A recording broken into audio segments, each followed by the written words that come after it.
aonde começa um bloqueio emocional? Te conto. O bloqueio emocional começa na barriga. Por que tem que ter muito cuidado com a criança quando está na barriga da mãe, o bebê? Porque ele está lá sendo atacado emocionalmente. Qual a emoção? As emoções da própria mãe. Ele não só pega os nutrientes, mas como ele pega também as emoções. Então eu quero que você entenda o seguinte: esses bloqueios eles começam onde? No útero. Se for alguma coisa de maldição hereditária, você vai escrever essa palavra, essas duas, maldição hereditária, ela precisa ser quebrada também, ela vem geneticamente. Aí alguém fala, você acredita nisso? Eu não acredito, eu vou lá e anulo. Mas isso é bíblico, isso é real. Aí alguém fala, o que eu tenho que fazer? Tem que anular. Eu não sei se você sabe, mas todas as coisas que você faz na vida, vai ter uma lei do retorno. Se os seus pais fazem algo, tem uma lei do retorno. Aí alguém fala, meu Deus, o que está acontecendo? De todas as formas, Jesus tem uma resposta quando alguém fala, por que essa criança está assim? Ele responde assim, qualquer problema que você tem é para manifestar a glória de Deus, é para um filho manifestar a glória dele e resolver isso. Então eu quero que você entenda o seguinte, esse lance da maldição hereditária tem o cunho espiritual e baixa de fato na sua parte genética, parte genótipo, né? Tem o genótipo e tem um fenótipo. Para você ter uma noção, quem você é hoje, você vai pegar a caneta e vai escrever. 50% do que eu sou é genótipo, é genético. 40% do que eu sou é fenótipo, que significa atividade que eu me proponho a fazer. São atividades que eu escolho na minha vida praticar. Por exemplo, desenvolver uma capacidade ou habilidade. 10%, essas atividades são atividades intencionais. 10% são o quê? 10% significa circunstâncias. Então vamos desenhar quem é você. Você é um 50, anota aí todo mundo. 50 vezes 40 vezes 10. Quem sou eu? A sua fórmula matemática significa 50 vezes 40 vezes 10. Algumas pessoas acham que essa soma, isso aí seria uma soma, 50 mais 40 mais 10. Não é. Qual é a base de quem você é? Sua parte genética. Qual que é a segunda parte estrutural? A genética é a base. Então fica por debaixo da terra. O que é que vem por cima, a parte estrutural? A parte estrutural é as atividades, ou são as atividades intencionais. E eu vou explicar isso. Os 10% é o telhado da estrutura. Então eu quero que você entenda que existe uma base debaixo da terra, tem a estrutura e tem o telhado. O que é uma circunstância? Eu falei para o Lourenço esses dias no almoço, você não sabe o que é ter uma dificuldade. Ele falou, sei sim. Eu falei, não sabe, você não foi exposto na circunstância que de fato você sentiu, ou respirou, ou ouviu falar em miséria. É por isso que na próxima ida minha à África, meus filhos vão comigo. Eu quero que eles vejam isso. Eu quero que eles sintam isso. Eu quero que eles vejam uma criança comendo um bife o dia inteiro e dando glória a Deus por isso e não reclamam por absolutamente nada. Uma das coisas mais impressionantes do povo africano é que eles não reclamam de absolutamente nada. Eu nunca vi um povo mais feliz na terra. Feliz eu não sei, mas alegre eu nunca vi em toda a minha vida. O que eu percebi? Eu percebi o seguinte. Às vezes você está aí assim, ai meu Deus, eu não aguento mais ver esse negócio chiando aí. É assim que eu bloqueio, ele fica parecendo que tem alguma coisa errada na sua vida, e tem alguma coisa errada. Essa é a questão genética, é onde está a sua inteligência. A atividade intencional é onde você vai produzir sabedoria. Quando eu bato esses dois, eu multiplico esses dois, eu começo a produzir um resultado assustador. Agora, a circunstância, tempo de bonança, é circunstância. Tempo de crise é circunstância. Como que nós ficamos nesses tempos? A cada tempo tem algo poderoso a ser feito. Alguém escreveu assim, maldição hereditária é mato na minha família, por isso tem que ser quebrado.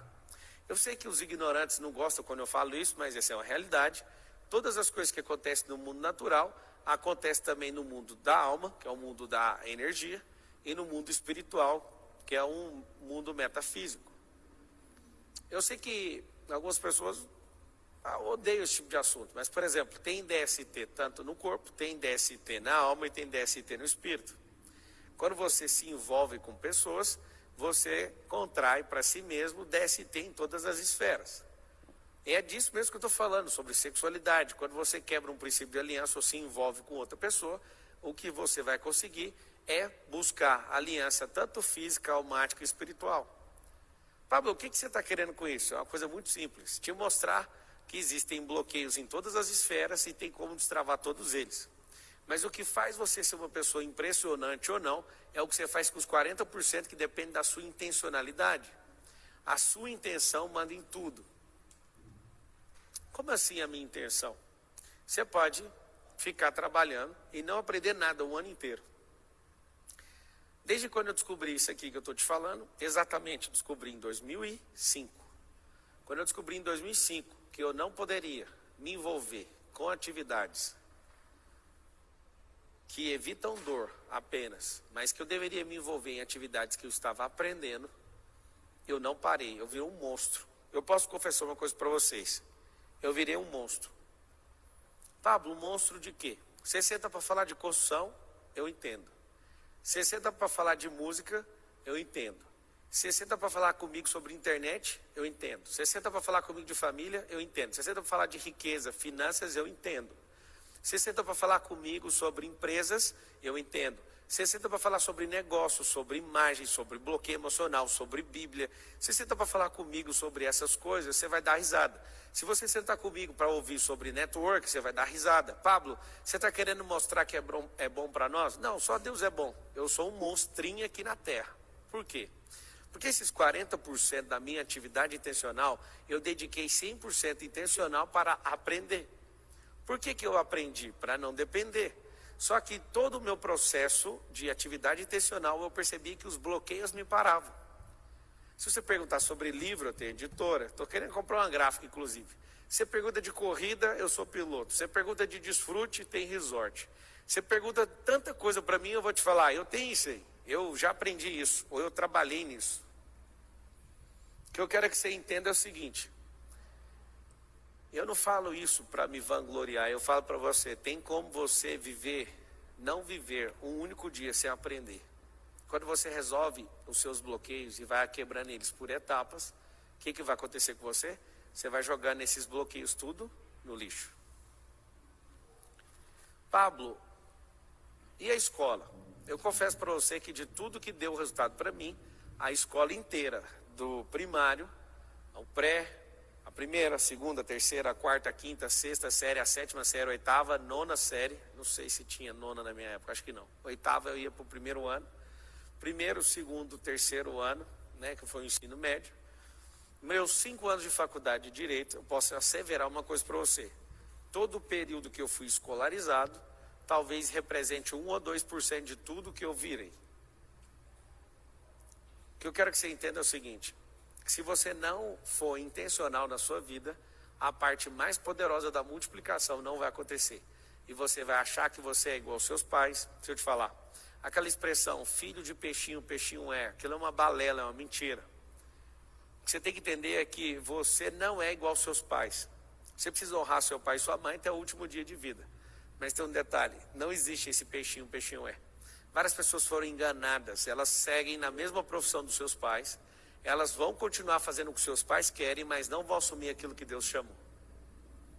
O que eu quero que você entenda é que Deus chamou Jacó para uma coisa, mas chamou o filho dele, José, para governar no Egito. Ele foi chamando os filhos não para fazer as mesmas coisas que os pais, apesar que culturalmente é uma coisa muito lucrativa para a família, que os filhos continuem fazendo as mesmas coisas que os pais. Eu não quero que os meus filhos governem nenhuma das nossas empresas. Eu quero que eles vão cuidar da vida deles. Meu filho um dia falou para mim, eu quero ser policial. Eu falei, cara, deixa eu te falar uma coisa. Os policiais, eles dão a vida por nós. Eu acho legítimo você querer isso. Mas vamos criar uma empresa que faz gestão da segurança pública. Se você gosta tanto de segurança pública, que é o que está por trás de ser policial, vamos criar uma empresa que tem contratos multimilionários com o governo, e aí você cuida da segurança pública. Talvez você possa criar uma nova modalidade. Aí ele olhou para mim, então tá, mas o que é isso? Eu falei, empreender. Aí um dia ele falou para mim, eu quero ser piloto. Eu falei assim, você sabia que 95% dos pilotos, eles dependem de patrocínio e a maioria deles não consegue realizar o sonho de ser piloto? Aí ele perguntou, o que é patrocínio? O que é isso? O que é isso? Eu falei, eu vou te contar o que é isso. Esses caras que são pilotos, eles deveriam ser empreendedores, para eles não precisarem do patrocínio de ninguém. Você já viu o papai? O papai é piloto, ele precisa de colocar adesivo da marca de alguém no carro dele? Não, ele põe das suas próprias marcas, não é? Primeiro o papai empreendeu.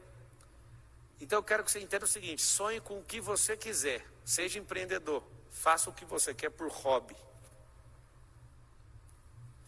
Você não escolhe o seu genótipo, mas o seu fenótipo é dominado pela intenção.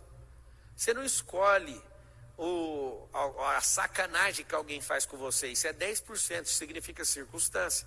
As circunstâncias vão moldar você, mas não é o que fizeram com você, é o que você faz com o que fizeram com você. Eu quero que você entenda uma coisa bem simples. Eu quero que você entenda absolutamente que o que nós precisamos é fazer o quê? Absolutamente, nós precisamos dominar sobre os 50% que depende de nós. Nós não podemos bater nos nossos próprios corpos por falta de inteligência física. Eu confesso para você que o dia que eu descobri o que era sabedoria, eu nem me preocupei mais com inteligência. Alguém fala, não é possível você estar falando isso, é verdade. Você não precisa se matar pela inteligência física que você tem. O que você precisa é acessar a sabedoria com os outros 50% e multiplicar o pacote inteiro. O que eu quero que você entenda é que a sua inteligência, ela vai sendo destravada. Ela não aumenta, tá? Mas ela vai sendo destravada.